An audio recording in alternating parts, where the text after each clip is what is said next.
Hi class, my name is Melody Taylor, and in this presentation I will discuss the highlights of Chapter 11 covering the topic Managing Team Performance.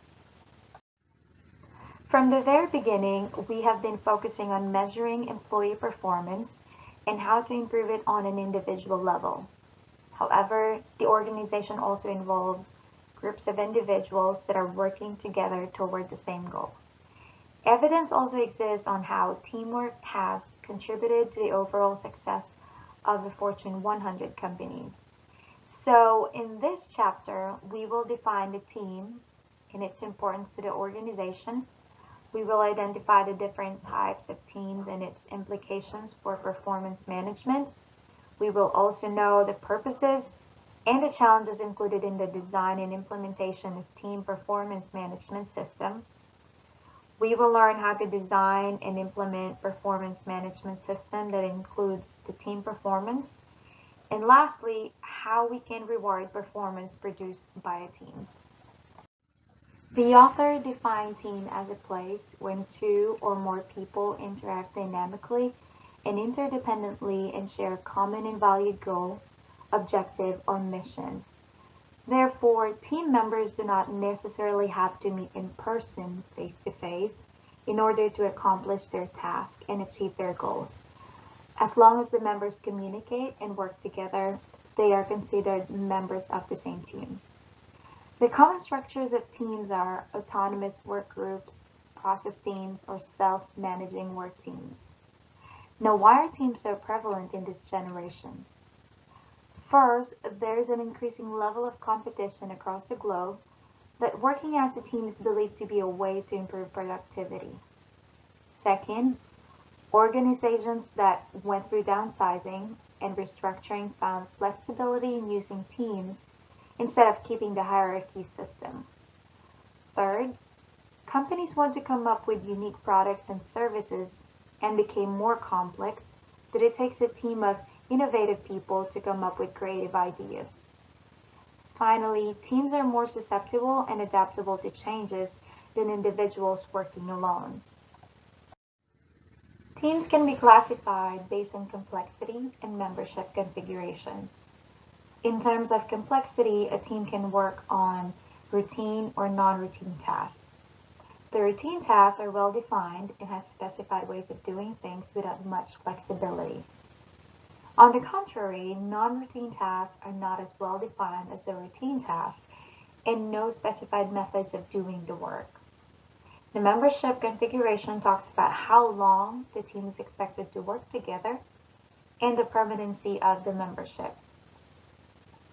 The three main types of teams based on the complexity and membership configuration are worker service teams, project teams, and network teams. The worker service teams are performing routine tasks where members share the same set of skills. Members of the project teams are put together to perform a specific task and are expected to be dissolved after achieving their goal. The network team are composed of members from different locations performing extremely non-routine tasks and communicate mainly through telecommunications technology such as email, video conferencing, and telephone. When designing and implementing team performance, the type of team being measured must be considered. The purposes of designing and implementing team performance management system are the same as the purposes for measuring individual performance. It can be used for strategic goals, administrative goals, informational, developmental, organizational maintenance, and documentational goals. In the team performance management system, though, there is one goal added, which is to make the members accountable so they are motivated to contribute to the team performance. It will be challenging to measure and reward team performance based on an individual level.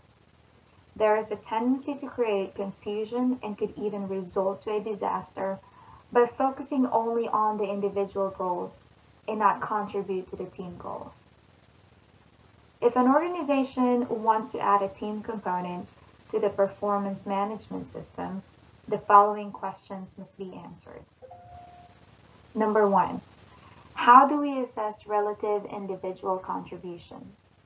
This question helps the organization measure how much and to what extent an individual is contributing to the success of the team.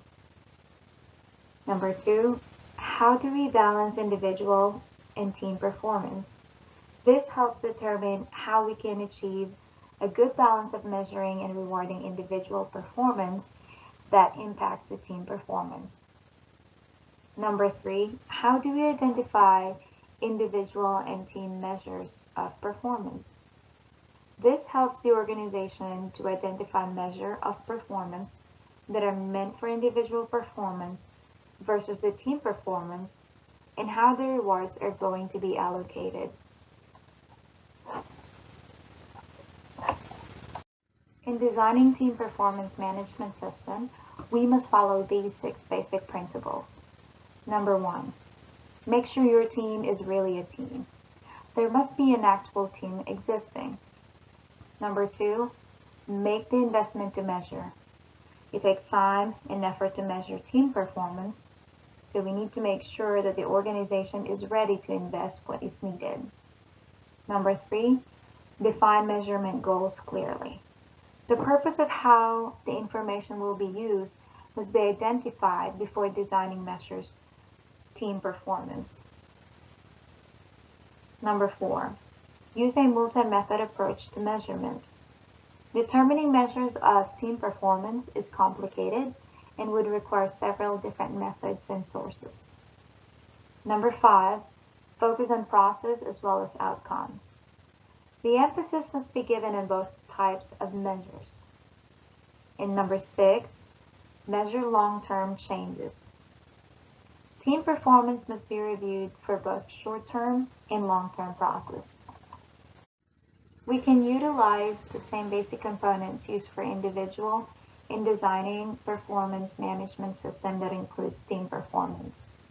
To review, the 6 components are prerequisites, performance planning, performance execution, performance assessment, performance review, and performance renewal and recontracting. Because teams are pervasive in this era, the organizations must redesign reward systems that would reward team performance. Companies can reward teams the same way the individuals are rewarded. Aside from the individual rewards, additional rewards can be given to the team when team-based goals are achieved. And lastly, team-based rewards are effective if all employees are eligible and if the rewards are visible, contingent, and reversible. For this week's discussion, give at least 2 biblical principles that you can apply in creating a performing team. Also, imagine you were a supervisor. How would you utilize giving performance feedback to motivate your team members to improve their performance? Thank you and God bless.